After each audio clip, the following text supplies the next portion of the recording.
የሆርሙዝ ሰርጥ የቃላት ጦርነት ወይስ የኢኮኖሚ ውድመት? ዓለም በስጋት ተውጣለች። የዓለማችን ነዳጅ ንግድ ደም ስር፣ የኃይል ምንጭ፣ የንግድ መስመር የሆነው የሆርሙዝ ሰርጥ ለአሜሪካና ለእስራኤል ተዘግቷል። የኢራን ወታደራዊ ቃል አቀባይ ብርጌድ ጀነራል ፋዝል ሸክርቺ የመለሱት መልእክት ግልጽና የማያወላውል ይመስላል። ለጠላቶቼ በፍጹም አልከፍትም። ይህ ውሳኔ የነዳጅ ዋጋ ወደ ሰማይ ሰርቀዋል ወይስ ቀጠና ወደማያልቅ ጦርነት ይከታት ይሆን? የዓለማችን 20 በመቶ የሚጠጋው የነዳጅ ምርት የሚያልፈው በዚህ ጠባብ ሰርጥ በኩል ነው። መዘጋቱ የዓለም የነዳጅ ገበያን ይናውጣል። የነዳጅ ዋጋ ላይ ከፍተኛ ጭማሪ ያስከትላል።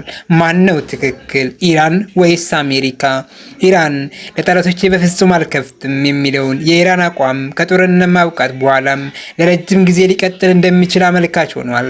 አሜሪካ በበኩሏ የአሜሪካ ፕሬዝዳንት ዶናልድ ትራምፕ የኢራን ጫና ጊዜያዊ እንደሆነ፣ ቀጠናው ላይ ሰላም ሲሰፍን የንግድ እንቅስቃሴው ወደ ነበረበት እንደሚመለስ በተደጋጋሚ ሲገልጹ ቆይተዋል።